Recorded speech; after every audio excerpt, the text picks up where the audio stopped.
waxaan ku taagannahay duqaashii habar jeclo bari ee degmada Ceerigaabo rag baanu nahay aan jeclayn xaafadda tiifiyada wax badan istaagaan waliba khaasatan inay dawladda aanu soo dhisnay ee ku soo jilbajabnay aanu wax ka sheegno waxaanu se qaadan kari weyn aan liqi karayn baanu haynaa waxa kamid ah Muuse Biixi abahal waanu ka eegin hal saddexaad kama eegin inuu noo abaal gudo waa ka eegin inuu naga abaal dhicino waa ka eegin laakiin se inuu nacolaadiyo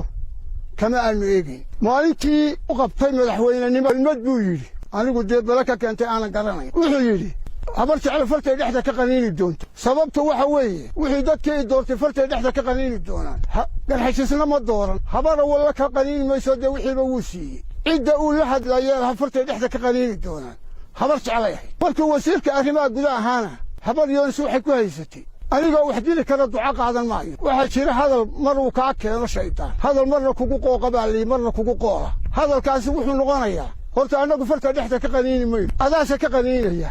farta dhexda adaa doontay cadaadin badan iyo colaad badan oo naga heshay xukuumadda Muuse Biixi hagayo wixii gobolka joogay markii olala waxaan oran jiray warsiilaanyo nooma roonayn bari waxaan anagu ma haysano saamiga yagii jaadun baa noo cuqi doono baanu mindhaa wuxuuba doonayay marka abaartu ku hesho roobka inta dambe xoolaha ka laaya hambalac la yar midha hambalacnimu ku socday xalaale wixii joogay gobolka ee Muuse Abukar iyo habar jecel ahaa waa laga ifaadi waxaanu aan iska aamuso waxba yeeynaan ka hadlin waa dawladda iyo shaqadeedii daba waxaan leenahay Muuse Biixina